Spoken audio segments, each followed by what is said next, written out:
Louvado seja o Senhor.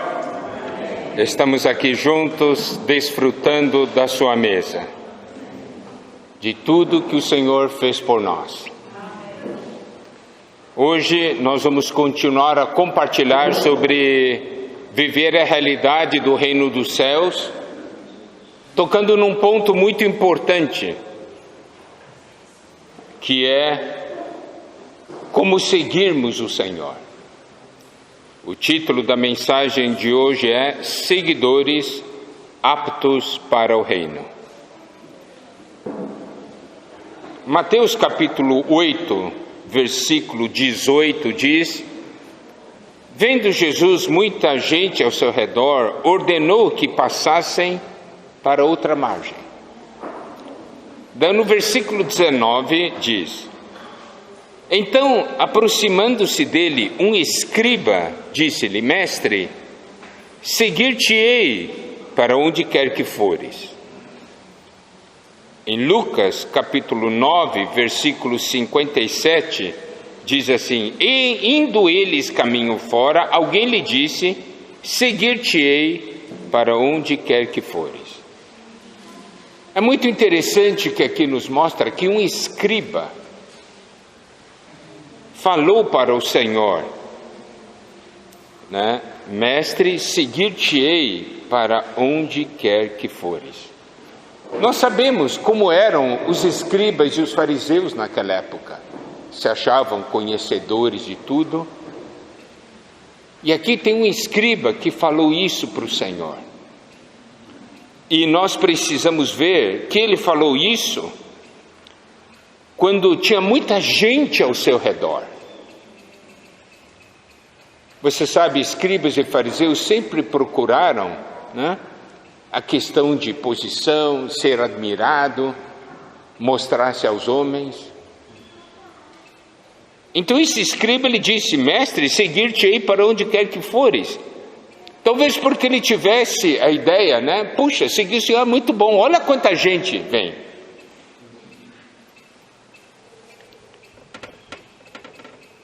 Por que esse escriba queria seguir o Senhor? Eu acho que essa pergunta nós também devemos fazer para nós. Nós queremos seguir o Senhor? Por que nós queremos seguir o Senhor? Talvez esse escriba quisesse ser um líder, porque aquela turma toda era pescadores e tal, gente que não tinha muito conhecimento. Ele sendo escriba, seguindo, ele poderia talvez ser um líder, né? Talvez pensasse, eu estou só aqui fazendo conjectura, não estou afirmando isso. Mas nós sabemos que hoje tem aqueles que seguem o Senhor por causa disso, para tirar vantagem própria, não é? Para ser admirado por homens. Mas o Senhor Jesus respondeu, no versículo 20 de Mateus 8, as raposas têm seus covis e as aves do céu ninhos, mas o Filho do Homem não tem onde reclinar a cabeça. Aqui nos é mostrado uma coisa muito interessante. O Senhor está falando aqui: você quer me seguir? Mas lembre-se, não é fácil. Por quê? Porque o Senhor Jesus, ele vivia uma vida muito simples. Se perguntasse para o Senhor Jesus, né? Senhor, você tem algum imóvel nessa terra, alguma coisa? Ele diz: não, eu não tenho. Certo? Raposa tem seus covis, ave do céu ninho. Eu não tenho nem onde reclinar a cabeça. Então, se você me seguir, você também não vai ter onde reclinar a cabeça. Por quê? Porque o Senhor Jesus, ele ia onde o Senhor mandava. Não é verdade? Ele era guiado pelo Pai. E ele vivia uma vida de fé muito simples. Ele dependia de Deus em todas as coisas. Ele não tinha uma poupança no banco. Ele não confiava em recursos materiais, ele confiava em Deus. E aquele que seguisse o Senhor teria que andar na mesma condição. Talvez para quem ama o mundo, diz assim, não, esse tipo de vida eu não quero. Mas para aquele que ama o Senhor e tem visão espiritual, diz, eu sigo o meu Senhor. Porque eu não busco vantagens dessa terra. O que eu quero é o que o Senhor, o que Deus quer dar para mim. E eu sei que seguindo o Senhor, eu vou ganhar isso. Então, nós vemos aqui esse escriba que diz, eu vou te seguir. O Senhor então falou para ele, considera o custo. Pensa um pouco. Não toma uma decisão assim de qualquer maneira. Daí Mateus capítulo 8, versículo 21 diz, outro dos discípulos lhe disse, Senhor, permite-me ir primeiro sepultar meu pai. Em Lucas 9, 59 diz que o Senhor, depois do escriba ter falado, o Senhor disse para um outro ali, você, me segue. Daí diz, ele porém respondeu, permite ir primeiro sepultar meu pai. Você pode ver aqui, nós temos dois tipos de pessoas. Primeiramente o escriba, que não pensava a respeito do custo de seguir o Senhor, do preço que iria pagar. Daí o Senhor diz para ele, pensa um pouco. Certo? E aqui tem outro que diz que pensa demais. O primeiro não pensava, esse segundo pensava demais. Permite-me primeiro sepultar meu pai. O Senhor tinha dito para ele, segue-me. Não, deixa eu primeiro sepultar meu pai. Você pode ver uma coisa que é muito interessante. Para aquele que não pensa, o Senhor diz, pensa um pouco. Para aquele que pensa demais, o Senhor diz, não é para pensar, é para me seguir. Por quê? Porque nós temos que seguir o Senhor baseado na vida divina que está em nós e não no nosso ser natural. Porque você iria perguntar, então eu devo pensar ou não devo pensar? Se você pensa demais, o Senhor diz, não é para pensar. Se você não pensa, o Senhor diz, é para pensar. Entendeu? Não tem qual que é a fórmula certa. Uma coisa é certa, é exatamente o contrário do que você quer. Isso é negar a si mesmo para seguir o Senhor, correto? Mas preste atenção nessa afirmação desse segundo. Ele diz assim, permite-me ir primeiro sepultar meu pai. Ele sabia da importância de seguir o Senhor. Mas ele tinha uma outra coisa em primeiro lugar. Deixa-me ir primeiro. Isso é um grande obstáculo para nós seguirmos o Senhor. Se eu perguntar para vocês, amados irmãos, amadas irmãs, vocês querem o Senhor? Todos dirão, quero. Então eu vou dizer assim, daí o Senhor diz, então siga-me. E aí, nesse momento que o Senhor diz, siga-me, que a gente vai dizer assim, Senhor, primeiro, deixa eu fazer isso, depois eu vou te seguir. Aí você pode ver, seguir o Senhor não está em primeiro lugar. Isso não acontece com a gente? Quantas vezes nós ouvimos a palavra de Deus, ganhamos uma reação, mas logo vem o pensamento, não, primeiro eu vou fazer isso, depois eu vou praticar o que a palavra disse. Não é assim? Isso não acontece com a gente? Acontece muitas vezes.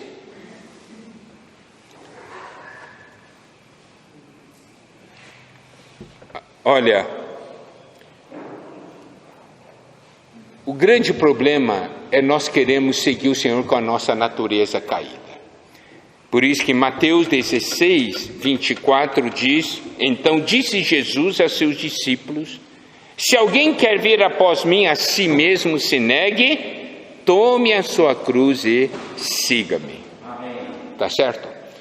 Bom, então teve esse segundo que falou: deixa primeiro sepultar meu pai. Em Mateus 8, 22 nos é dito o seguinte: replicou-lhe, porém, Jesus: segue-me e deixa os mortos sepultar seus próprios mortos. Lucas 9, 60, na porção equivalente, diz: mas Jesus insistiu: deixa os mortos os sepultar os seus próprios mortos, tu, porém, vai e prega o reino de Deus. Se nós colocarmos esses dois versículos juntos, nós vamos ganhar uma visão muito grande.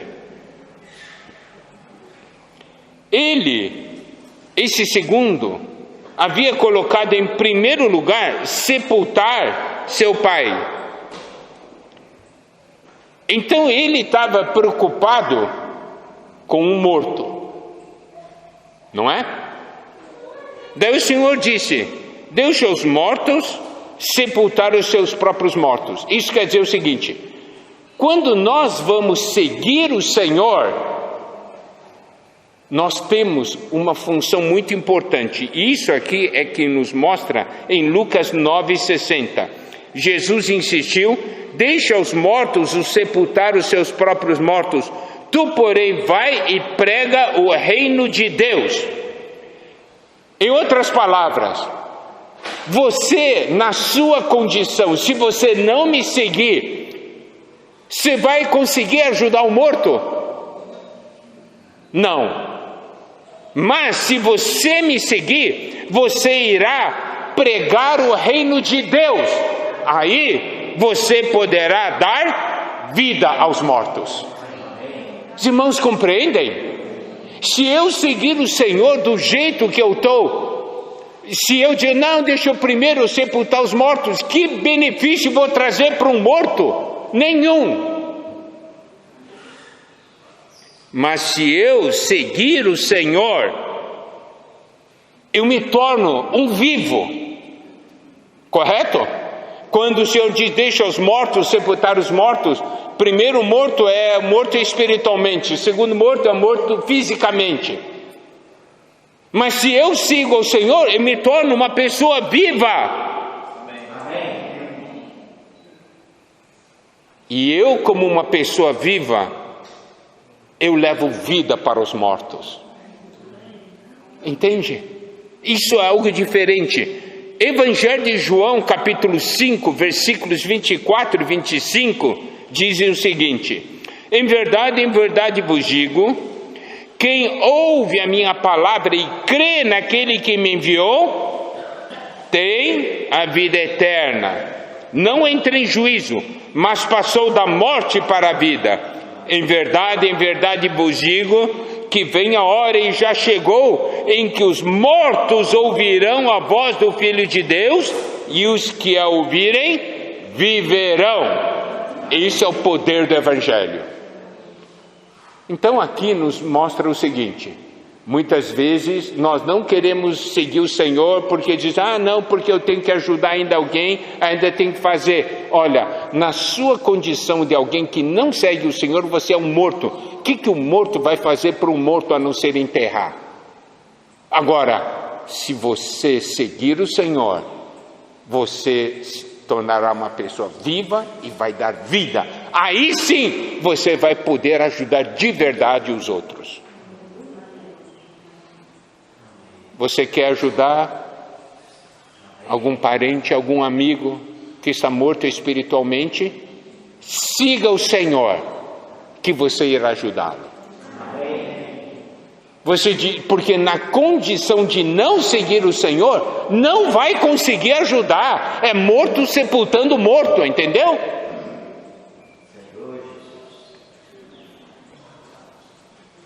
Aí, em Lucas 9, 61, fala de um terceiro. Mateus fala somente de 2, Lucas fala de um terceiro. Diz o seguinte: outro lhe disse: seguir-te-ei, Senhor, mas deixa-me primeiro despedir-me dos de casa. Jesus lhe replicou: ninguém que, tendo posto a mão no arado, olha para trás, é apto para o reino de Deus. Esse terceiro, ele diz: eu vou te seguir, mas deixa-me primeiro despedir dos de casa.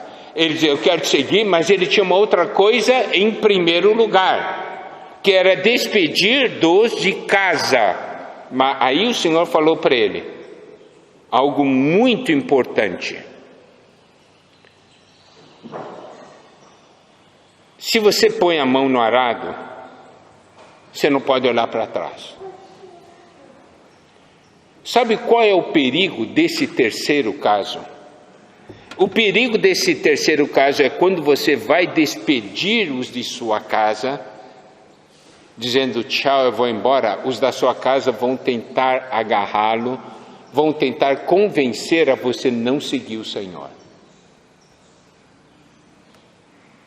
E você não seguirá o Senhor.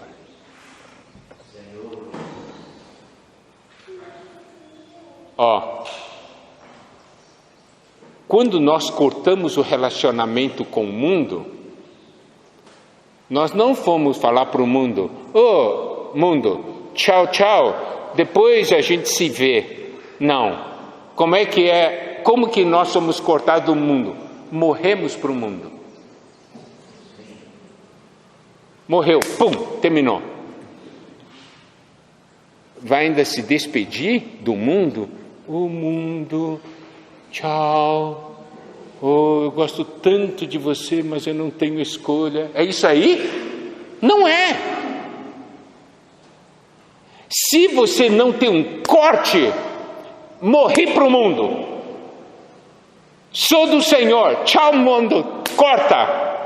Despedir, não, morri.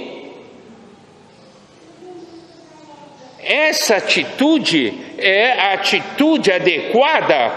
Por quê? Porque eu não olho para trás. Você sabe, se você põe a mão no arado, você tem que olhar para frente, porque você tem que arar em linha reta. Diz Carlos, um trastorista seu, quando vai abrir suco de cana, ele tem que ficar olhando para trás ou olhar para frente? Imagina, porque o suco tem que ser em linha reta, né? Imagina ele fazer suco assim, todo tortuoso, vira para a direita, vira para a esquerda, olha para trás, dá uma volta e volta de novo. Não é assim. E aí nós temos que fazer a seguinte pergunta: amado irmão, amada irmã, nós estamos seguindo o Senhor ou não? Aí entra a segunda pergunta: você está olhando para trás todo dia ou só olha para frente? Nós tivemos a comunhão com as irmãs do Triângulo, né? O tema era avançando. Paulo falando: esquecendo-me das coisas que para trás ficam e avançando para que diante de mim estão. Eu estou olhando para frente, estou correndo para o alvo.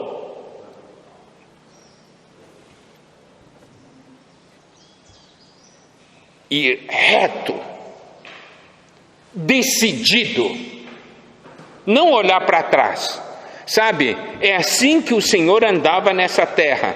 Olha só, Lucas 9, 51 a 53.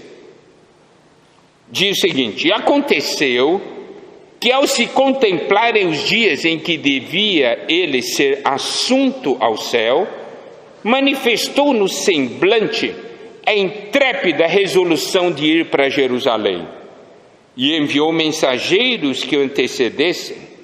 Indo eles, entraram numa aldeia de samaritanos para lhe preparar pousada, mas não o receberam, porque o aspecto dele era de quem decisivamente ia para Jerusalém. Aqui nos diz que o Senhor Jesus, né, ele sabendo, chegou a hora agora de cumprir a obra da redenção, ir para Jerusalém para morrer. E aí, isso se manifestou até no seu semblante. Era uma firme decisão de ir para o alvo, de cumprir a missão que Deus lhe havia dado. E aqui diz que podia se ver no seu rosto.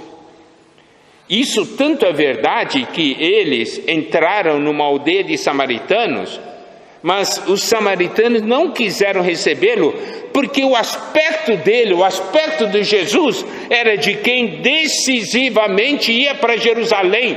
Você sabe, eles olhavam para Jesus e diziam: esse aí está indo para Jerusalém. Expressava isso no seu rosto. Isso é seguir para o alvo. Isto é não olhar para trás. Sabe o que nós esperamos, amados irmãos, amadas irmãs?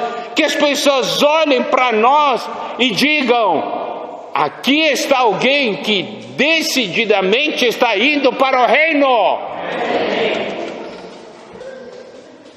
Nas atitudes, nas ações, na palavra, nas decisões.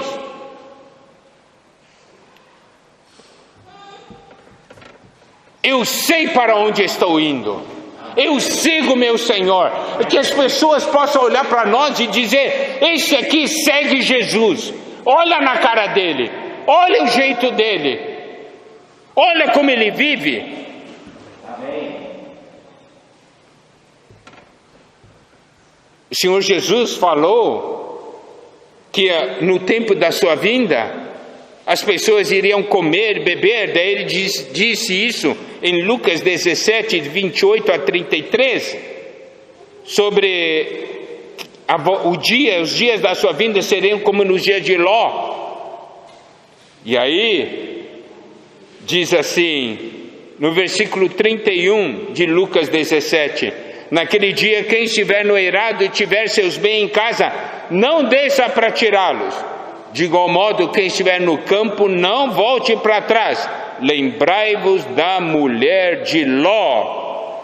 Quem quiser preservar a sua vida, perdê-la, e quem perder, de fato a salvará. Mulher de Ló, problema dela, olhar para trás, porque o coração ficou lá atrás. Se nós seguimos o Senhor, é porque o nosso coração está no Senhor. Se o nosso coração ficar atrás, nós vamos sempre olhar para trás. Sabe, essa é a maneira de nós sabermos onde está o nosso coração.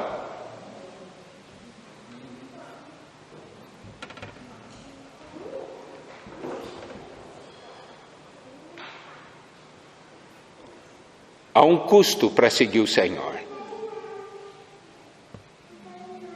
Mas vale a pena. Por quê? Porque nós estamos renunciando. Claro, para seguir o Senhor, você tem que negar a si mesmo, né? Tem que tomar a cruz. Você tem que renunciar a muitas coisas. Mas lembre-se, você vai renunciar o que é terreno, o que é temporário, para ganhar o que é celestial, o que é eterno. Amém.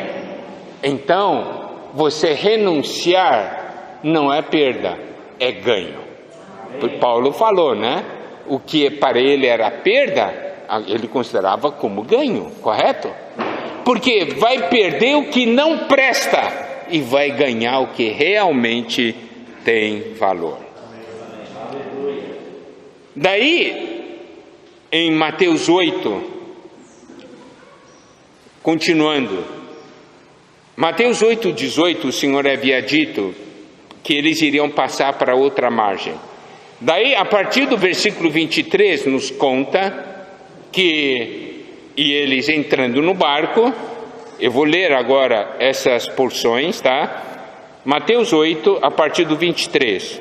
Então, entrando ele no barco, seus discípulos o seguiram, e eis que sobreveio no mar uma grande tempestade, de sorte que o barco era varrido pelas ondas. Entretanto, Jesus dormia, mas os discípulos vieram acordá-lo, clamando: Senhor, salva-nos, perecemos. Perguntou-lhes então Jesus: por que sois tímidos, homens de pequena fé? E levantando-se, repreendeu os ventos e o mar, e fez-se grande bonança. E maravilharam-se os homens, dizendo: quem é este que até os ventos e o mar lhe obedecem? Você sabe, amados irmãos, amadas irmãs, que esse evento foi narrado em Mateus 8, em Marcos 4 e em Lucas 8. Eu não vou ler todas essas porções de Marcos e Lucas por causa do tempo, mas eu vou resumir, eu vou citar porções sobre o que é que os discípulos estavam passando no meio dessa tempestade. Nessas três porções dos evangelhos, Mateus, Marcos e Lucas, nos mostra que o barco era varrido pelas ondas, que as ondas se arremessavam contra o barco, de modo que o mesmo já estava a encher-se de água. Olha só, era muita água, né? O barco era varrido pelas ondas, que era jogado de um lado para outro. Você sabe quando você está varrendo sujeira, a vassoura vai jogando, não é? A sujeira. Então o barco estava sendo jogado pelas ondas, vai para cá e vai para lá, e a água já estava enchendo o barco. E também nos é dito em Lucas que ele estava correndo o perigo de afundar. E aí os discípulos ficaram desesperados, estavam desesperados. E o negócio era feio mesmo. Lembre-se que entre os discípulos ali estavam alguns que eram pescadores profissionais, que viviam naquelas águas, correto? Que já haviam passado por tantas tempestades. Para esses que eram pescadores profissionais acharem que iriam morrer, é porque a coisa estava feia. Os irmãos compreendem? Não era uma tempestadezinha qualquer. E o que é interessante é que Jesus dormia. Aquela tempestade, os discípulos desesperados. Olha só, essas porções dizem que Jesus dormia e Jesus estava na popa, dormindo sobre o travesseiro. Ainda tinha um travesseiro. Imagina que sono gostoso com um travesseiro.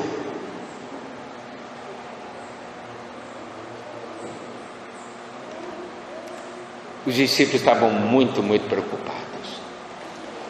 Eu creio, irmãos e irmãs, que a gente compreende que na nossa vida nós passamos por situações assim também, né? Nós estamos passando, tem tempestade em casa, tem tempestade na empresa, né? Tem tempestade no trabalho, tem tempestade na saúde.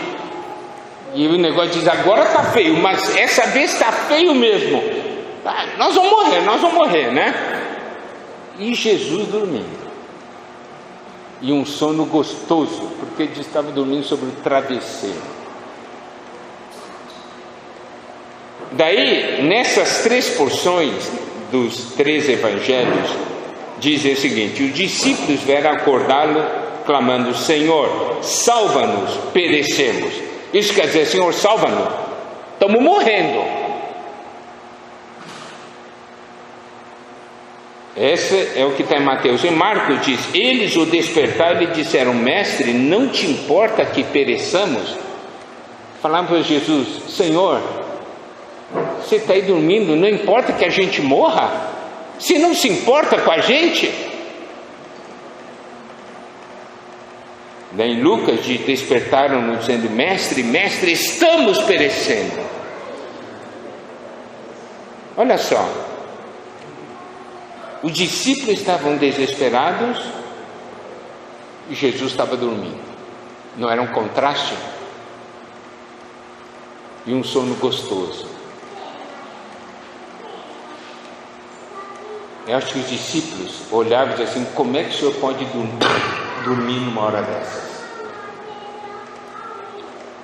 Sabe, algumas vezes é isso que acontece em nossa vida. Nós estamos passando situações difíceis e diz assim: acho que o Senhor está dormindo, Ele nem está percebendo. A gente está aqui morrendo e Ele está dormindo.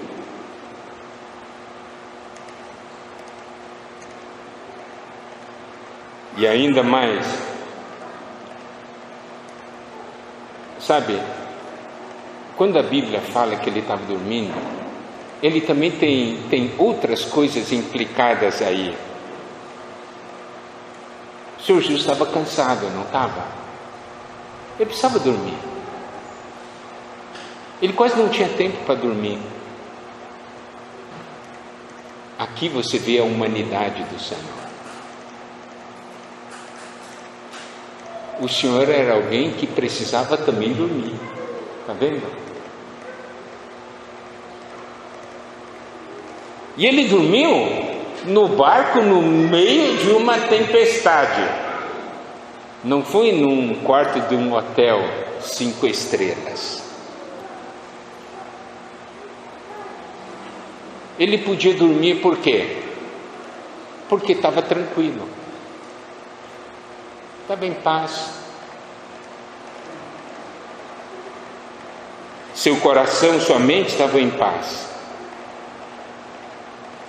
O Senhor Jesus tinha razões para ficar preocupado, humanamente falando, sim. O que os líderes religiosos queriam fazer com ele, né? O que a família pensava dele? O que as multidões pensavam dele? O que as pessoas pensavam dele? Todo mundo cobrando ele. Ele tinha ou não razões para ficar preocupado? O Senhor Jesus tinha ou não? Se você fosse o Senhor Jesus, quer dizer, agora, hoje, todos os problemas de Jesus estivessem sobre você, você conseguiria dormir? O que você acha? Hein, Nélio? O Senhor Jesus, quando estava na terra, tinha 1001 razões para não conseguir dormir, mas ele dormia.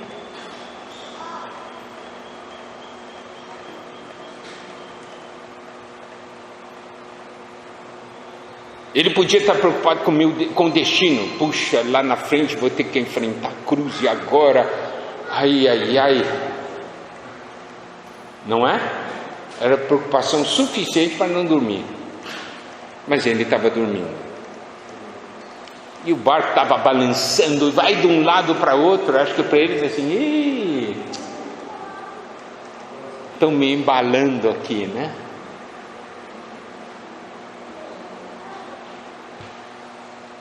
Mas daí os discípulos falaram: Senhor, estamos morrendo, você não se importa com a gente? Quantas vezes nós somos como os discípulos?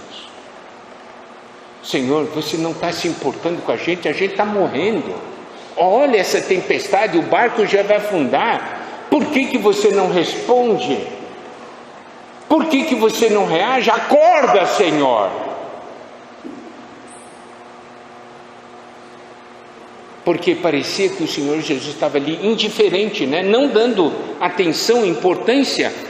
Eles estavam loucos de medo. Sabe, isso acontece na nossa vida profissional, né? Essa situação acontece na família. Muitas vezes situações iguais acontecem na própria vida da igreja, no meio de tempestade. E a gente sente: Senhor, você não vai fazer nada? Mas você pode ver que o Senhor, eles vieram e despertaram o Senhor. Vento não acordou o Senhor, Eu acho que o desespero, quando os discípulos estavam falando entre si, não acordou o Senhor, a água não acordou o Senhor, mas o grito dos discípulos fez o Senhor acordar. Lembre-se, o seu grito sempre vai fazer o Senhor acordar.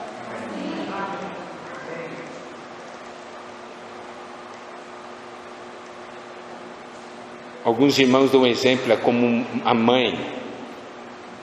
A mãe está cansada, dorme, um montão de barulho não acorda, mas o choro do bebê faz a mãe acordar. Entendeu?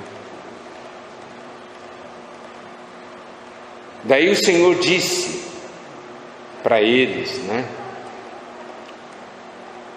Por que sois tímidos, homens de pequena fé?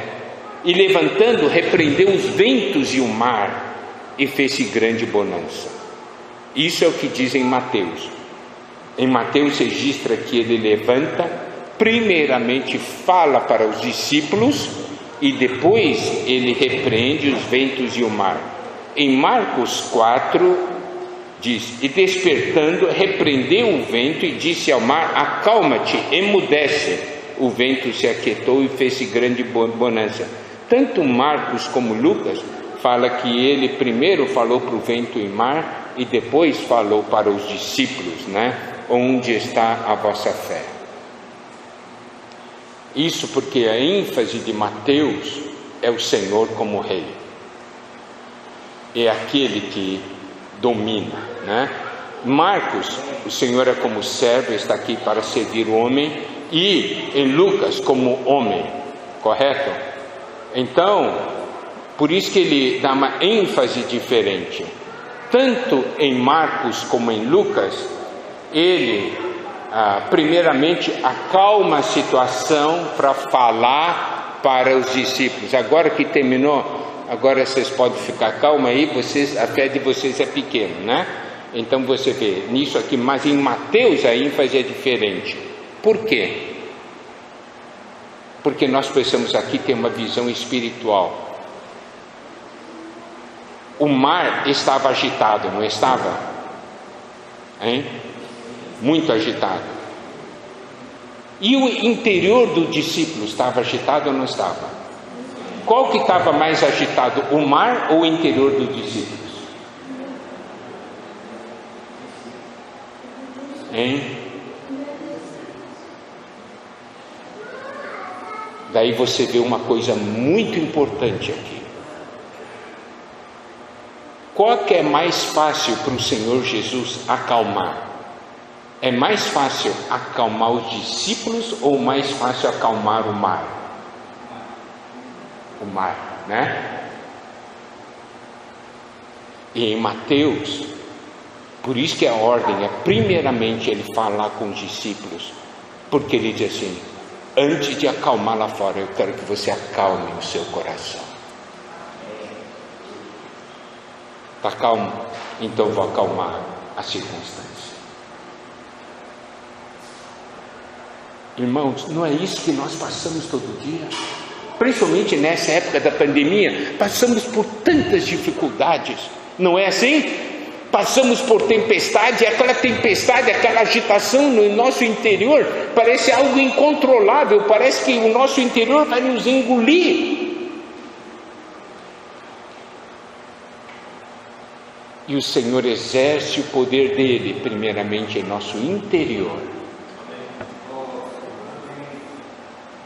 Essa é uma visão que nós precisamos ter. Então ele falou primeiro com os homens, depois ele falou com o vento e o mar, porque é mais difícil lidar com o homem. E outra coisa que nós percebemos é que em Marcos 4, versículos 35 e 36 diz: naquele dia, sendo já tarde, disse-lhe Jesus: passemos para outra margem.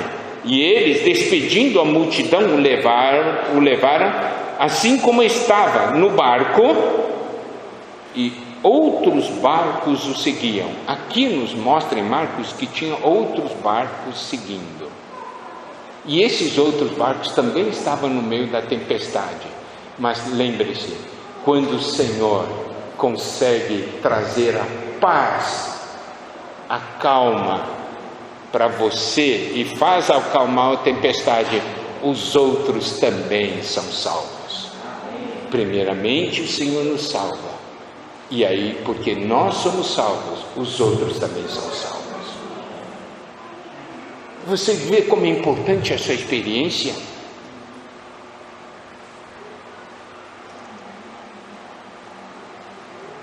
Quando o Senhor falou que eles não tinham fé, é porque o Senhor tinha dito: vamos para outra margem. Se o Senhor disse que ia para outra margem, é porque ia chegar lá, eles não precisavam ter medo. É porque eles perderam a visão do todo. No meio do problema, é fácil perder a visão do todo. Eles sabiam quem era o Senhor, não sabiam? Agora imagina a história do Senhor Jesus. Nasceu, veio para salvar o mundo, morreu afogado. Condiz com a revelação da Bíblia? Não condiz. Então, mas os discípulos, por causa da circunstância, perderam a visão do todo. Perderam a visão de porque o Senhor estava na terra. Eles achavam que o Senhor ia morrer junto com eles naquela tempestade.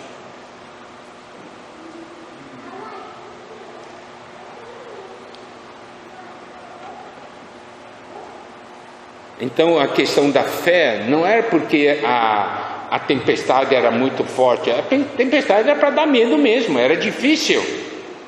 Mas quando o Senhor falou da fé deles, é porque eles perderam essa visão do todo. E ainda mais, qual é também, como você sabe que perderam a fé? Eles falaram de que o Senhor não se importava com eles.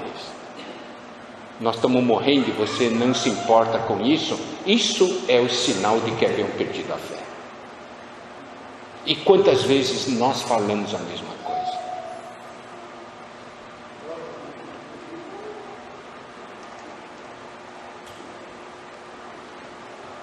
Agora, em toda essa situação, nós precisamos aprender. Nós somos aqueles que seguem o Senhor. E sabe, seguindo o Senhor, nós somos levados a ter experiências assim, porque o Senhor quer que nós saibamos a quem nós estamos seguindo. Salmo 89, versículo 8 e 9 diz: ó Senhor Deus dos exércitos, quem é poderoso como Tu és, Senhor? Com a Tua fidelidade ao redor de Ti, dominas a fúria do mar, quando as suas ondas se levantam, Tu as amainas. Então, qual é o nosso coração? É seguir o Senhor até o fim, apesar das dificuldades. Vamos seguir o Senhor, porque certamente chegaremos a outra margem. O Senhor prometeu que nós chegaríamos a outra margem. Não importa a tempestade de hoje, se o barco está afundando ou não, uma coisa é certa: nós vamos chegar a outra margem. Nós sabemos a quem estamos seguindo. Nós não vamos retroceder, não vamos olhar para trás. Pegamos a mão no arado, agora é olhar para frente e vamos rumo ao reino. Que o Senhor nos guie ao longo dessa semana. Amém.